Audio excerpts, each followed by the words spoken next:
Hey everyone, and welcome to this explainer on plumbing and piping system design. Whether you're a mechanical engineering student, an MEP professional, or an infrastructure manager, speaking the language of engineering is absolutely your foundation. Today, we're going to take a macro to micro journey. We're starting way up high with engineering schematics and zooming all the way down into physical materials, safety standards, and real-world applied systems. It's a lot of ground to cover, so let's jump right in. Here's our roadmap for the journey today. We'll kick things off with Section 1, the Piping System Blueprint, followed by Section 2, where we'll be decoding P&ID symbols.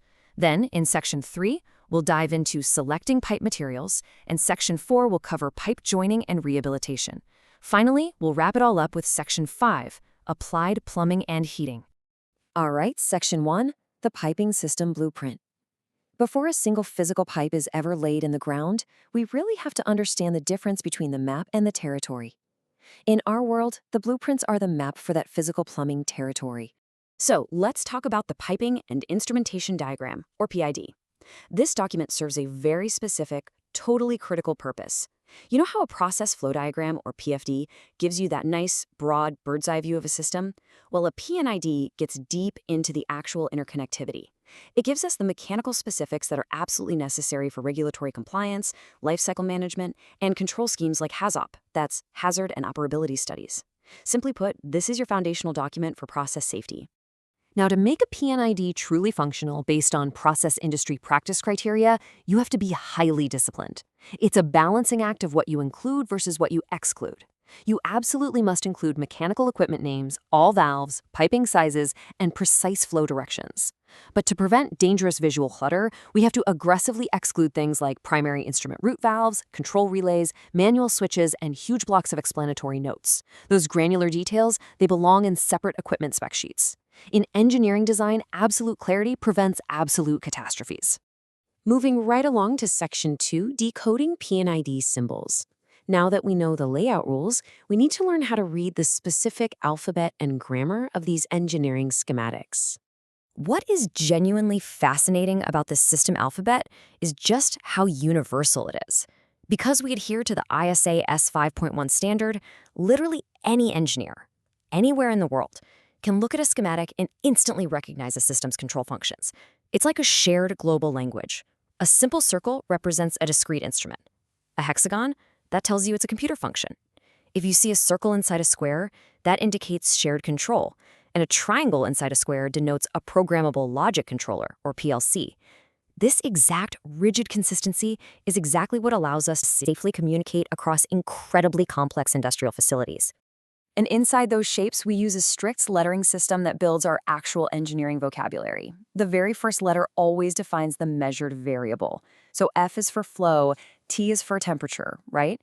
The succeeding letters then define the exact function, like I for indicator or C for controller. So if you're reading a schematic and you see a circle with the letters FI inside, you instantly know you are looking at a flow indicator. It's that simple and that powerful. Okay, Section 3, selecting pipe materials. This is where we step off the schematic map and into the physical territory, making those critical choices about actual pipe materials, which are usually dictated by strict ASME codes. First up, we need to understand the stark contrast between how rigid and flexible materials behave under stress. This heavily dictates our math. A rigid pipe needs a lot of wall thickness to support a specific load, because even microscopic deflections will cause massive structural stress. It has to take the brunt of the weight itself. A flexible pipe, on the other hand, can handle small deflections without adding much pipe stress at all. It essentially uses the surrounding soil to help carry the load, creating this highly effective integrated pipe soil system. So when we evaluate traditional rigid pipes, we are designing around some very specific material vulnerabilities. Take cast iron. Historically, it's everywhere, but it's relatively brittle and highly susceptible to a really severe form of corrosion called graphitization. Concrete pipes are fantastic for medium to large capacities, but they can fail catastrophically if their internal steel reinforcements start to corrode. Asbestos cement is a great rigid conduit, but obviously it introduces severe occupational health hazards during handling. And then there's clay. It's lower in overall strength, sure, but it is absolutely exceptional for non-pressure gravity flow because its abrasion and corrosion resistance are just off the charts. Conversely, flexible pipes offer a totally different set of pros and cons. Steel is the absolute heavyweight champion for high-pressure commercial systems, but it requires specialized bitumen or polymer coatings to fight off corrosion. Copper is super ductile but vulnerable to galvanic corrosion if you don't properly ground or connect it. Now, modern plastics are amazing alternatives. Thermoplastics like PVC are lightweight and can be reshaped by temperature changes, but thermosets like fiberglass reinforced plastics cure permanently. Once they're set, that's it. They can't be melted down, and they actually tend to fail by unraveling. So every single material choice you make is a highly calculated trade-off. Moving into Section 4, Pipe Joining and Rehabilitation. Once you've actually selected your pipe material, you have to address what is almost always the weakest link in any pipeline, the joints. We've got several primary methods for joining these systems together: welding, flanges, fusions, bell and spigot connections, and various types of couplings. And let me tell you, choosing the right joint is absolutely vital. A complete separation at a joint is a catastrophic failure mode, and it's usually triggered by things like seismic activity, thermal expansion, or vibration. For an MEP professional, ensuring you have a continuous anti-corrosion coating straight across these joints without compromising the structural integrity, well, that's one of the toughest layout challenges you'll face out in the field.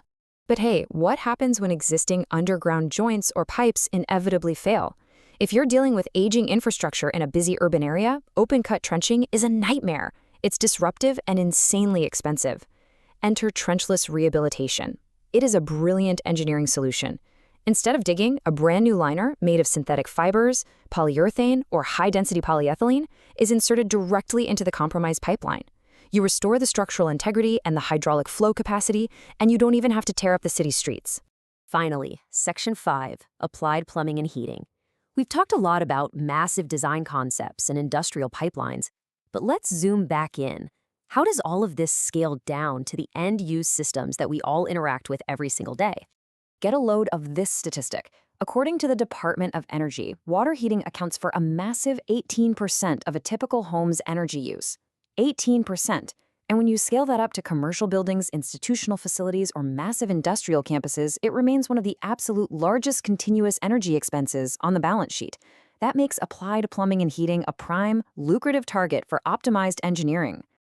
So how exactly do we engineer efficiency into these systems? Well, the core steps scale nicely from residential all the way up to industrial facility management. First, you design systems that just require less hot water overall. Think low-flow fixtures and highly optimized routing. Second, you implement smarter control schemes and building management systems to control those thermostats. Third, and this loops right back to our talk on material selection, you specify aggressive insulation for tanks and rotting pipes to stop thermal loss in its tracks. And fourth, you specify highly efficient core equipment like commercial tankless, indirect, or heat pump units. When you apply basic thermodynamics and smart routing, you directly slash lifecycle energy costs. I want to wrap up by leaving you with this final provocative thought. Think about it.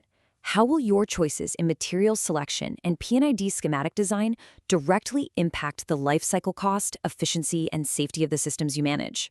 Every single symbol you specify on a blueprint, every material property you calculate, and every joint you authorize has profound real-world consequences. Good engineering isn't just about making things work. It's about making them work safely, efficiently, and sustainably for decades to come. Thank you so much for exploring this explainer with us, and keep designing with purpose.